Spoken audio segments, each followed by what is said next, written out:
중보기도는 사명입니다 라는 제목으로 잠시 말씀을 나누고자 합니다. 오늘 우리가 본문의 말씀을 읽었지만 우리가 믿고 기도하면 병든 자가 치유되고 또 믿고 기도하면 죄사함의 은혜가 나타날 줄로 믿습니다.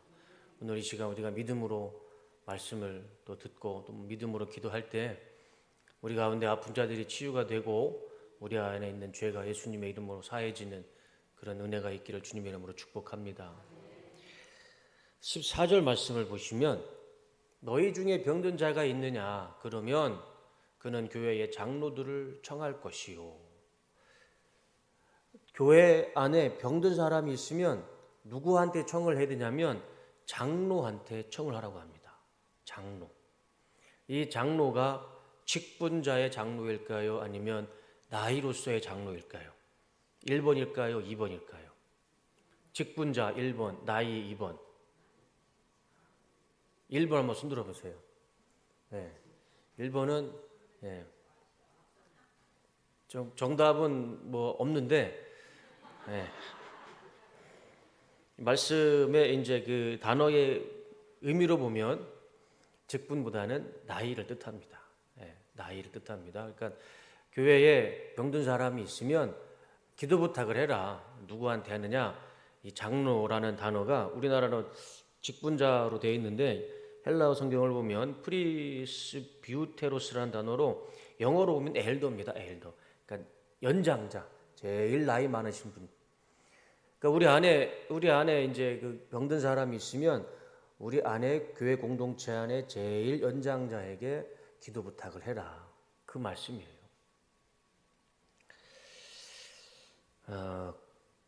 그리고 나서 부탁을 받은 연장자, 이 장로는 어떻게 해야 될까요? 그 부탁을 받았으면 그 청을 거절해야 될까요? 거부해야 될까요? 아니면 그 청을 받아들여야 될까요? 14절 말씀 다시 한번 보여줘 보세요. 너희 중에 병든 자가 있느냐? 그러면 그는 교회의 장로들, 제일 많은 연장자, 어르신들에게 청할 것이요. 그들은 그 기도의 청을 거절하는 것이 아니고 주의 이름으로 기름을 바르며 그를 위하여 기도할지니라. 기도를 해야 된답니다. 우리 안에 아프신 분들이 있으면 우리 교회의 가장 연장자이신 분에게 꼭 기도 부탁을 하시고 기도 부탁을 받으시면 그 기도를 뿌리치지 마시고 꼭 기도해 주시면 좋겠습니다. 여기서 이 기름을 바르면서 기도를 한다고 했을 때 이 기름은요 감람유입니다. 감람유. 성경에 나오는 기름 하면 대부분 99%가 다 감람유를 의미합니다. 그러니까 성경에 이 감람유는 굉장히 의미가 많이 있죠. 왕을 세울 때 선지자나 예언자가 왕을 세울 때 기름을 붓거나 기름을 바릅니다. 그때 쓰는 기름이 이 감람유입니다. 감람유. 오늘 본문을 말씀은 장로들이 교회 어른들이 기도를 할 때 그 감람유를 바르면서 기도를 해야 된다라고 말씀을 해주시죠. 제가 일전에 한번 설교 시간에 제 간증처럼 말씀을 드렸는데 저도 갈릴리 근처에서 노동자로 살 때 주일날 교회를 가야 되는데 유대인 이스라엘은 교회가 없잖아요. 다 유대 회당만 있지. 근데 갈릴리 그 지역에 딱 하나가 있더라고요. 기독교, 유대인, 기독교 공동체가 딱 하나가 있더라고요. 그래서 예배를 드리고 나서 목사님이 그 포도주를 주시길래 원샷하고 그때 설교 시간에 말씀드렸죠. 그리고 저한테 축복 기도를 해주시는데 조그만한 이 기름통을 따서 손에다가 찍어서 제 이마에다가 이렇게 비비면서 기도를 해주시더라고요. 히브리어 말로. 알아듣지도 못하는 히브리어 말로 기도를 해주시더라고요. 여전히 유대인들은 이 감람유를 아픈 곳에다 바르든 머리에 바르든 이 본문에 나오는 이 전통이 아직도 있습니다. 그래서 유대인들에게는 이 감람유는 참 특별한 의미를 가지고 있는 것 같아요. 그 교회에 아픈 사람이 있으면 그 교회 가장 연장자인 장로한테 청을 하고 그리고 그 장로는 감람유를 그 아픈 곳에다 문지르든 아니면 머리에 문지르든 기도해 줘라. 그게 오늘 본문의 말씀이죠.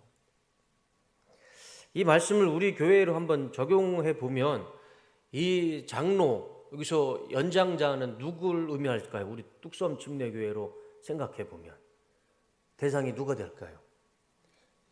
저는 아주 딱 나오는 것 같아요. 우리 교회에 은퇴하고 또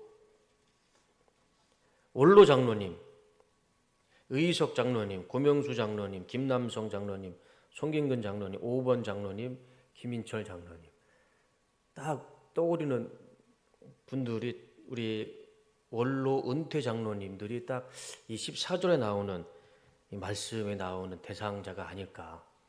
우리 실무 장로님은 조금 아직 원로 장로님들이 계시기 때문에 실무 장로님은 좀 몇 년 후에 해당되게 될 것 같고, 그래서 우리 교회를 한번 이 말씀을 준비하면서 우리 교회에 과연 장로 14절에 나오는 감람유를 바르면서 안수기도를 해줄 수 있는 분이 누구일까?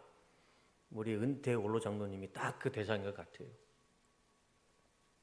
그래서 우리 장로님, 우리 은퇴 장로님, 원로 장로님들께서 우리 교회 성도님들이 아픈 곳을 또 아픈 곳이든 어느 뭐든 기도를 부탁했을 때 장로님들께서 기도해 주시면 그건 정말 하나님 말씀에 순종하는 것이고 그곳에서 아픈 병자가 치유되고 하나님께서 기도의 응답을 주실 줄로 믿습니다. 앞으로 우리 뚝섬 침례교회에 병자가 많아지는 것은 제 기도가 부족한 것이 아니고 우리 장로님들의 기도가 부족한 겁니다. 이제 제 탓은 아닙니다. 이건 성경 말씀에 의한 제가 좀 마음이 좀 가벼워졌습니다.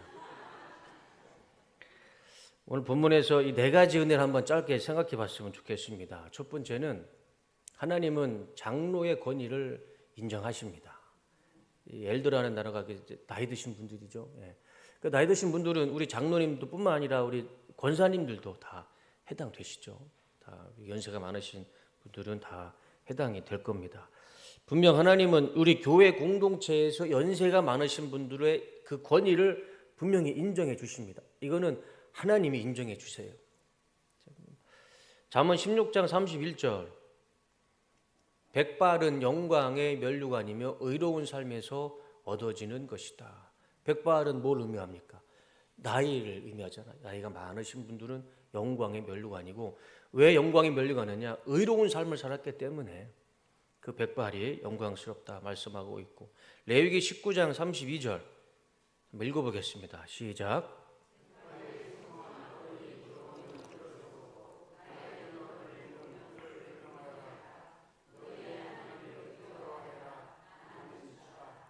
자, 오늘 잠깐 이 말씀 잠깐 고정시켜주고, 저 19장 32절 말씀에서 우리가 아주 주목해야 할 말씀이 있습니다. 공경하여라 합니다. 공경하여라. 백발이 성성한 어른이 들어오면 일어서고 나이 든 어른을 보면 그를 공경하여라. 이제 내려주세요. 공경이라는 단어가 히브리어에 보면 하다르라는 단어입니다. 하다르. 근데 그 뜻이 영광을 돌리다 또는 높이다의 의미가 있어요. 성경에 영광을 돌리고 높이는 분은 누굽니까? 하나님밖에 없잖아요. 하나님께 영광을 돌려야 되고 하나님을 높여야 됩니다. 그게 공경이라는 단어의 본래 의미예요. 그런데 성경은 분명하게 하나님 외에 두 명의 대상에 더 공경이라는 단어를 썼어요. 또 누가 있을까요? 부모님을 공경하라. 출애굽기 20장 12절, 내 부모를 공경하라. 이 공경도 하다르라는 단어입니다. 영광을 돌려라, 높여라. 그 하나님의 관점, 하나님의 마음에는 부모님도 이렇게 표현하면 맞을지 모르겠지만 하나님을 섬기듯 부모를 공경하라. 하나님을 사랑하듯 부모를 사랑해라. 동등한 단어로 설명을 한 거 보면 이 하나님, 우리 기독교가 참 이 동양의 이 공자보다 더 효를 강조하는 종교는 분명한 것 같습니다. 첫 번째, 하나님을 공경하라. 또 부모님을 공경하라. 또 마지막 대상이 오늘 본문의 말씀입니다. 어른들을 대할 때 공경해라. 장로들, 엘더, 우리 교회 공동체 나이 드신 분들을 대할 때는 곳곳이 서 있지 말고 앉아 있지 말고 어른이 들어오면 일어나고 그 어른을 공경하라. 영광을 돌리고 높여드려라. 딱 세 대상에게 이 공경이라는 단어가 적용이 됩니다. 그래서 하나님은 이 우리 공동체, 우리 뭐 멀리 볼 거 없이 작게는 우리 뚝섬교회, 우리 신앙 공동체, 우리 연세가 많으신 우리 장로님, 권사님, 하나님께서 권위와 권세를 주신다는 것입니다. 저같이 젊은 세대는 우리 어르신들을 공경해야 되고, 또 섬겨야 되고, 또 우리 어르신 분들은 젊은 세대를 위해서 기도해야 되고, 그것이 오늘 본문의 말씀이고, 또 그렇게 신앙생활 하는 것이 그것이 맞는 것 같습니다. 어른들은 기도하고 젊은이들은 공경하는 것. 하나님은 장로의 권위를 인정해 주십니다. 이거는 분명한 사실입니다. 그 하나님의 권위를 우리가 무시하면 안 되겠죠. 우리 신앙 공동체에서 그 장로의 권위를 무시하면 안 될 것입니다. 고구려 때 이 박정승이라는 사람이 있습니다. 이 사람은 나이든 노모를 지게에 짊어지고 산속으로 올라갑니다. 고구려 때 어머니를 지게를 메고 산수로 올라가는 것은 무엇을 의미할까요? 고려장. 참 이상한 풍습이 있었죠. 나이 드신 어머니를 이제 동굴에다가, 깊은 산속의 동굴에다가 모시고 이제 아들이 이제 돌아오려고 할 때 어머니가 아들에게 이렇게 얘기를 합니다. 이 박정승에게, 아들아, 나라법을 어길 수 없는 일이다. 날이 어둡기 전에 어서 내려가 봐라. 네가 길을 잃을까 봐 내가 올라오면서 나뭇가지를 꺾어 길을 표시해 두었다. 그러니까 자기는 엄마를 버리러 왔는데 어머니는 아들이 집에 돌아갈 것까지 걱정을 하신 거예요. 그거를 다 엄마가 예비해 놓은 거예요. 그러니까 이 박정승이라는 아들이 그 엄마의 사랑을, 어떻게 그걸 어머니를 그렇게까지 하는데, 그래서 이 박정승이라는 사람이 몰래 어머니를 다시 등에 업고 내려와서 사람들 모르게 어머니를 공양을 합니다. 그 무렵 당나라 사신이 말 2마리를 끌고 고구려에 옵니다. 외교 문제가 붙었어요. 이게 문제가 해결이 안 되는 겁니다. 그래서 이 당나라 사신들이 문제를 냅니다. 이 문제를 풀면 외교 문제를 해결할 것이고, 이 문제를 풀리지 않으면 우리는 그냥 돌아가겠다. 근데 그 문제가 뭐였냐면, 말 2마리를, 똑같은 말 2마리를 가져가서 어떤 말이 어미고 어떤 말이 새끼 말인지 그거를 고구려 사신들한테 문제를 낸 겁니다. 이거를 맞추면 외교 문제가 해결될 것이고, 이걸 못 맞추면 우리는 그냥 돌아가겠다. 근데 짐승 2마리를 놓고 그게 어민지 새끼인지 어떻게 분간합니까? 지금이야 유전자를 보면 뭐 알 수 있겠지만 모르잖아요. 그러니까 고구려의 사신들이 고민을 하는 겁니다. 묘안을 찾을 수가 없는 거죠. 그럴 때 이 박정승이라는 사람이 집에 와서 부인하고 하는 이야기를 어머니가 듣습니다. 어머니가 아들을 불러놓고 이렇게 얘기합니다. 아들아, 그게 무슨 걱정거리냐. 나처럼 나이 먹은 부모면 누구나 다 알 수 있다. 말을 하루 정도 굶긴 후에 여물을 갖다 주면 먼저 먹는 놈이 새끼이고 나중에 먹는 말이 어미 말이다. 어미는 새끼가 먹기 전에 절대 여물을 먹지 않을 것이다. 어머니가 그 방법을 알려주시는 거예요. 그래서 이 박정승이 바로 가서 고구려 당나라 사신 앞에서 똑같이 어머니가 해주신 그 말대로 하루를 굶기고 여물을 갖다 줬더니 진짜 먼저 한 마리가 와서 그 여물을 먹는 겁니다. 근데 그 먼저 먹었던 말이 새끼 말이 맞았던 거예요. 그래서 이 당나라 사신들이 고구려에도 이렇게 지혜로운 신하가 있다 감탄을 하고 외교 문제가 다 해결되고 돌아갔답니다. 그리고 왕이 얼마나 기분이 좋겠어요. 그래서 이 박정승을 불러서 너는 어떻게 이 문제를 해결할 수 있었느냐. 그럴 때 솔직하게 얘기하는 겁니다. 내가 이만저만해서 어머니를 고려장으로 하려고 했는데 어머니를 모시고 다시 우리 집에서 지금 모시고 있습니다. 그리고 이 박정승이 왕에게 용기를 내서 이 고려장을 폐지해달라는 건의를 합니다. 나라의 문제도 해결됐고 또 뭐 왕이 저 신하들이 어머니를 버리지 못하겠다는데 그 왕이 반대할 이유가 없죠. 그래서 그다음 고려장이 고려에서 이 사건을 계기로 사라졌다고 합니다. 이 박정승의 이 어머니의 지혜 때문에. 인생을 하루라도 더 살았으면 분명 남는 것이 있을 것이고, 그 인생을 하루 더 살면 그만큼 경험치가 있고 지혜가 있고 명철이 생기는 것이고, 하나님은 그것을 인생의 권위로 인정해 주십니다. 인생 10년을 산 사람과 20년 사는 사람 분명 다르죠.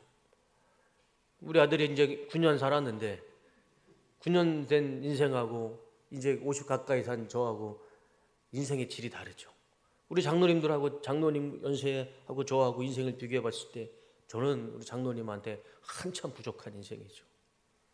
하루를 더 살아도요 인생에 대한 하나님의 권위를 인정해 주십니다. 그게 교회에서도요, 그게 하나님의 질서입니다. 교회의 장로들에게 아픈 사람은 청을 해라, 기도 부탁을 해라. 그리고 그들은 기름을 발라 그들을 기도해 주어라. 우리 뚝섬교회에서 우리 교회에서부터 우리 어르신들을 위해 권위를 세워드리고 공경하며 우리 신앙생활 하길 원합니다. 그리고 또 우리 유치부부터 유초동부, 학생부, 대청부, 우리 교육부서는 어른들 공경하는 것을 가르쳐야 되고, 그것이 교회의 질서이고 하나님의 질서이고, 도덕과 윤리를 떠나서 하나님이 원하시는 삶이 바로 어른을 공경하는 삶이고, 어른을 인정해주고 공경하고, 또 어른은 또 젊은 세대를 위해서 기도해 주는 것, 이것이 성경의 말씀이고, 사실 교회에서 믿음 없는 사람은 용서가 되잖아요. 붙잡고 말씀 공부 가르치고 기도 훈련시키고, 그러면 믿음이야 금방 자랄 수 있는 것이고, 교회에서 믿음 없는 사람은 용서가 되지만 예의 없는 사람은 이건 용서가 안 되잖아요. 예의는 어떻게 할 수가 없습니다. 이거는 붙잡아 놓고 가르칠 수도 없는 일이고, 성경은 교회의 장로와 연장자들에게 권위를 세워주십니다. 그것이 바로 기도의 권위입니다. 기도의 권위. 두 번째는 장로, 연장자의 사명은 중보 기도입니다.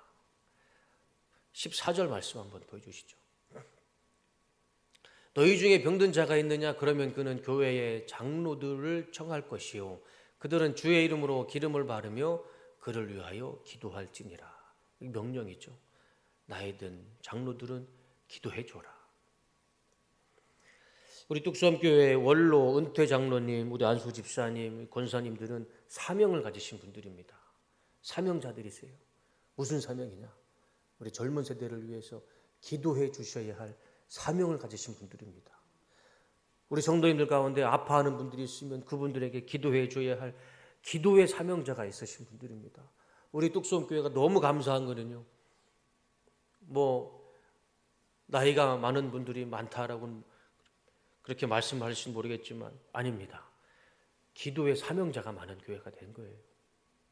중보 기도를 하고 기도를 젊은 세대를 위해서, 교회를 위해서 기도해 주셔야 할 분들이 많은 교회가 우리 뚝섬교회라 믿습니다.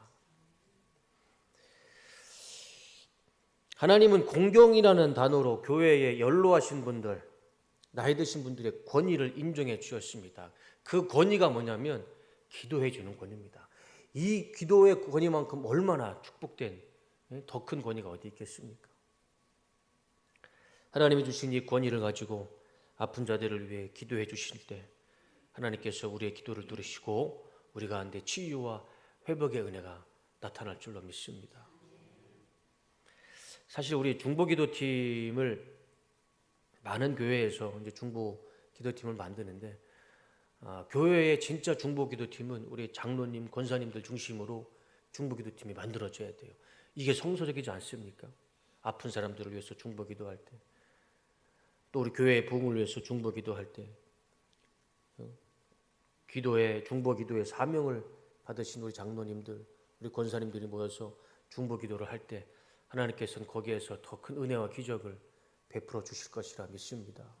젊은이들은 우리 어르신들을 공경하고, 우리 어르신들은 젊은이들을 기도했을 때 우리 안에 많은 치유와 회복이 일어날 것이고 부흥과 기적이 나타날 줄로 믿습니다. 세 번째는 믿음의 기도는 병든 사람을 낫게 하고 죄를 용서받습니다. 15절 말씀입니다. 다 같이 읽어보겠습니다. 시작.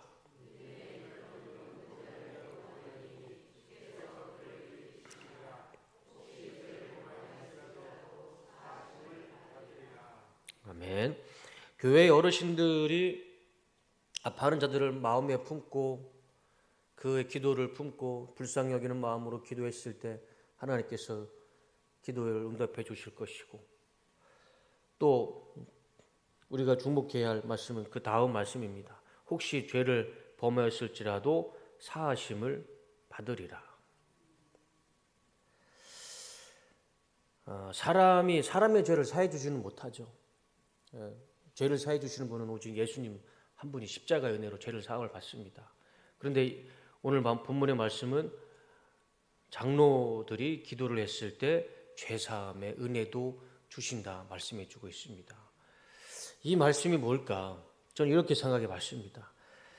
연장자가 장로님들이, 우리 권사님들이 우리 젊은 세대를 위해서 기도했을 때, 젊은 열기로 그들의 인생을 막 죄의 길로 살아갈 때, 그들을 위해서 기도했을 때, 그 중보 기도의 힘과 은혜로 젊은 사람들이 다시 하나님께 회개하고 돌아와서 하나님 앞에 돌아왔을 때 죄사함을 받고 그들이 하나님의 사람으로 다시 세워지는 그런 은혜, 이것이 죄사함이 아닐까.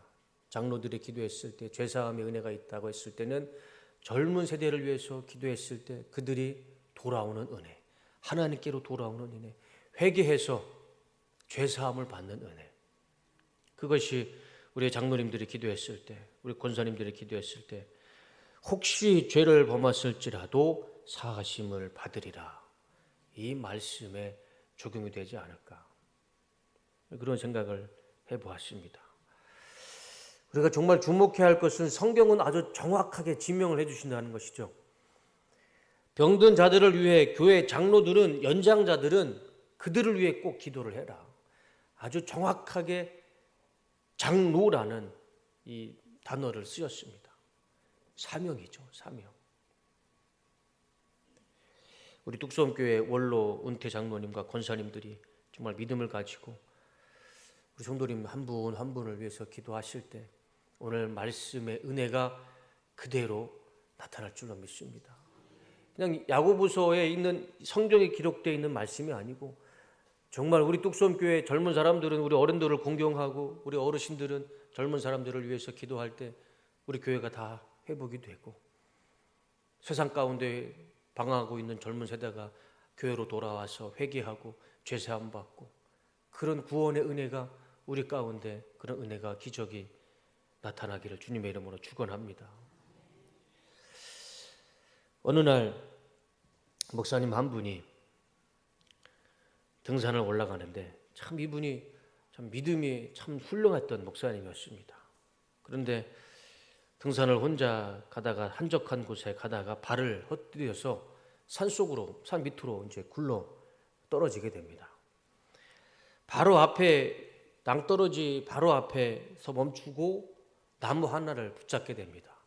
그래서 이 목사님이 나무 하나를 붙잡고 낭떠러지에서 매달리게 됩니다.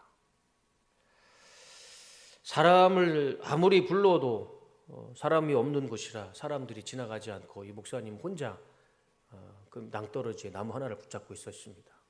그럴 때 하나님을 찾기 시작합니다. 이 목사님이 간절히 하나님을 찾습니다. 하나님, 저를 살려주시옵소서. 하나님, 저를 살려주시옵소서. 그렇게 간절히 기도할 때 정말 이 목사님 앞에 하나님이 나타나셔, 주님께서 나타나신 거예요. 그래서 주님께서 이렇게 그 목사님에게 물어봅니다. 너는 나를 믿느냐? 예, 주님, 저는 주님이 저를 도와주실 것을 믿습니다. 저를 살려주십시오. 그러면 너의 믿음대로 내가 역사해 주겠다. 그 손을 내려라. 너의 잡고 있는 손을 풀어라. 그래야 내가 너의 손을 잡아줄 수 있다. 그 예수님 말씀이 맞잖아요. 내가 잡고 있는 것을 놔야 예수님이 손을 잡아줄 수 있는 거잖아요. 근데 목사님은 내가 이걸 놓으면 당장 떨어지니까 목사님이 고민을 하는 겁니다. 놓아야 될까 말아야 될까, 놓아야 될까 말아야 될까. 결국 이 목사님은 자신 앞에 있는 하나님을 인지하지 못하고 자신의 믿음을 놓지 못하고 결국에는 그 손을 놓지 못하게 됩니다. 그러면서 한 사람이 지나가면서 그 목사님은 한 사람을 발견하게 됩니다. 그리고 그 사람에 의해서, 지나가는 행인에 의해서 그 목사님이 발견되고 안전하게 구출하게 됩니다. 그리고 나서 교회에 와서 집에 와서 기도를 하는데 하나님께서 목사님에게 그런 말씀을 하시더랍니다. 너는 나를 믿지도 않으면서 왜 이 자리에 앉아 있느냐?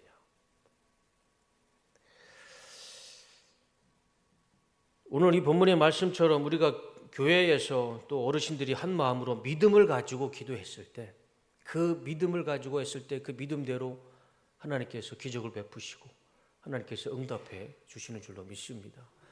우리 어르신들은 젊은 세대를 위해서, 아픈 자들을 위해서 기도할 때 하나님께서 그 믿음을 보시고 우리 안에 치유를 주실 것이고, 우리 젊은 사람들은 그 어르신들의 기도를 받고 세상 가운데 헤매지 않고 주님께 돌아와서 회개하고 죄사함 받고 더 어른을 더 공경하는, 그래서 이 말씀이 정말 말 그대로 살아서 적용되는 우리 뚝섬 침례교회가 되기를 주님의 이름으로 축원합니다.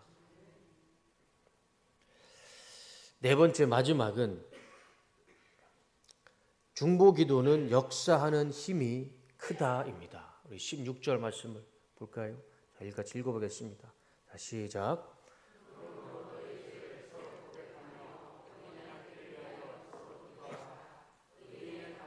역사하는 힘이 크민이라.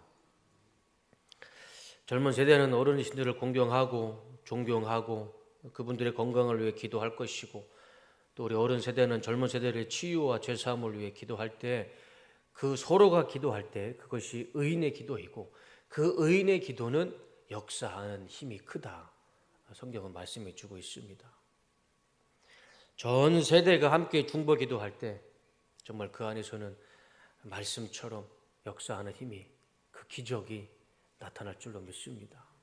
저는 우리 뚝섬 교회가 오늘 우리 야고보서의 말씀처럼 이 말씀이 그대로 살아나는 교회가 됐으면 좋겠습니다.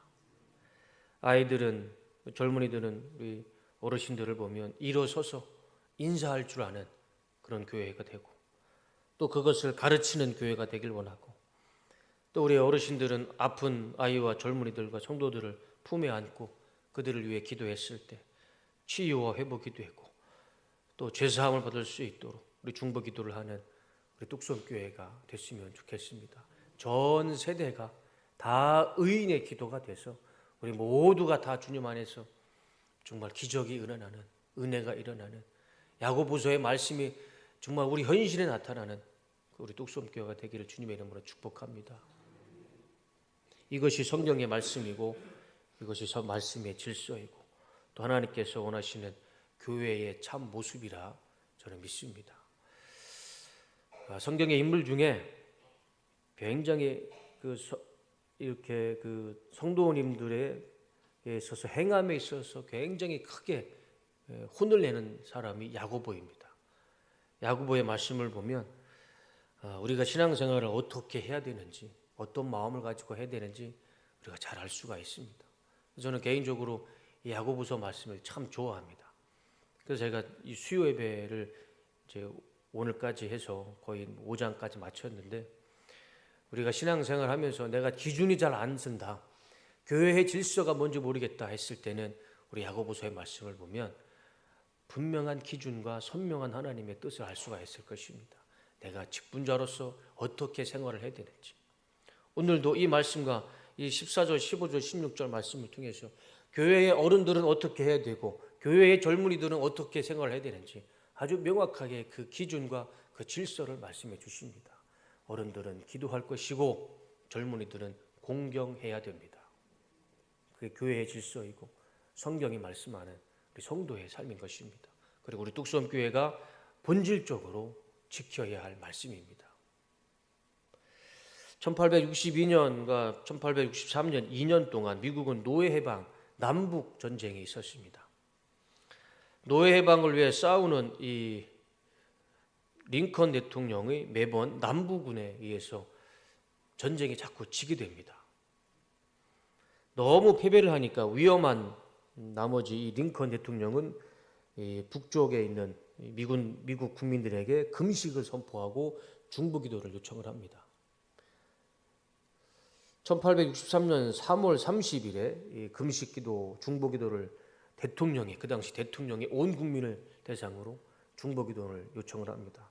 2달이 지났을 때 5월 9일 게티스버그에서 전투가 일어났는데 이 링컨 대통령 정부군이 이 노예 해방을 반대하는 남부군에게 크게 패하를 합니다. 2달 동안 중보기도를 했는데 그럼에도 불구하고 이 정부군이 큰 패배를 합니다. 더 이상 이 게티스버그에서 더 내려오면 이제 정부가 이제 망할 위험에 처해 있었습니다.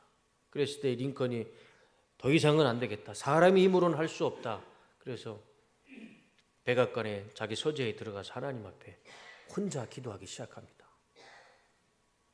모든 사람들은 다 물리치고 혼자서 백악관에서 하나님 앞에 중보기도를 하기 시작합니다. 하나님, 젊은 군인들이 더 이상 전쟁으로 죽지 않게 하시고 흑인들이 자유롭게 살 수 있도록 하나님 이 전쟁의 승리를 주시옵소서. 군인들을 위해서 중보기도하고 흑인들을 위해서 이 아브라함 링컨 한 사람이 그 백악관에서 하나님 앞에 기도하기 시작합니다. 기도를 한참 하고 하나님께서 이 아브라함 링컨에게 확신을 주십니다. 그래서 이 아브라함 링컨은 북부군 총사령관에게 이렇게 말을 합니다. 이번 전쟁은 하나님을 위한 것이고 정의를 위해 싸우는 것이기에 반드시 하나님이 우리의 장병을 부축하여 전쟁에서 승리하게 하실 것입니다. 총사령관에게 자신의 서신을 보냅니다. 그리고 다시 한번 이 게티스버그 전쟁을 하게 됩니다. 어디가 이겼을까요? 정부군이 이기게 됩니다. 지금까지 계속 밀렸는데 아브라함 링컨이 하나님 앞에 중보기도를 하고 확신을 가지고 그 확신한 서신을 이 사령관한테 보냈을 때 그때부터 이 전세가 역전이 됩니다. 정부군이 이기기 시작합니다. 그래서 결국에는 남부군이 패배를 하고 미국은 말 그대로 노예 해방을 이루는 놀라운 역사를 기록하게 됩니다. 그 시작이 바로 이 아브라함 링컨 한 사람의 중보기도에서부터 시작이 됐던 것입니다. 이 중보기도의 힘은 오늘 본문의 말씀처럼 의인의 기도는 역사하는 힘이 큰 것입니다. 한 사람의 중보기도를 통해 나라가 바뀌고 역사가 바뀐다는 것은 우리는 성경을 통해서도 많이 볼 수 있는 성경의 역사이고 또 오늘 아브라함 링컨을 통해서도 볼 수 있는 하나님의 역사하심입니다. 오늘 말씀처럼 우리가 우리 침례교회, 우리 뚝섬 침례교회 우리 장로님들, 우리 권사님들이 믿음을 가지고 기도하셨을 때, 중보기도하셨을 때 우리 안에 역사하는 힘이 클 줄로 믿습니다. 믿음으로 드리는 중보기도를 통해 우리 교회는 회복될 것이고 고쳐질 것이고 죄 가운데 헤매고 있는 많은 젊은 세대들이 지름길로 돌아와서 회개하고 제사함을 받는 그런 역사가 나타날 줄로 믿습니다. 그런 사명을 가지신 분들이 지금 이 자리에 계시는 우리 장로님, 우리 권사님, 안수 집사님임을 저는 믿습니다. 또한 특별히 우리 젊은 세대들은 우리 교회에 계신 우리 어르신들을 공경하길 원합니다. 오늘 말씀처럼 어르신들이 들어오면 일어날 줄 아는 또 공경할 줄 아는 그런 마음 또 그것을 가르치는 우리 뚝섬교회가 되길 원합니다. 그래서 오늘 이 야고보서의 말씀이 정말 우리 삶 가운데 은혜로 기적으로 나타나고 우리 교회에 정말 생명의 말씀으로 은혜의 말씀으로 나타나는 은혜가 있으시기를 주님의 이름으로 축원하고 축복합니다.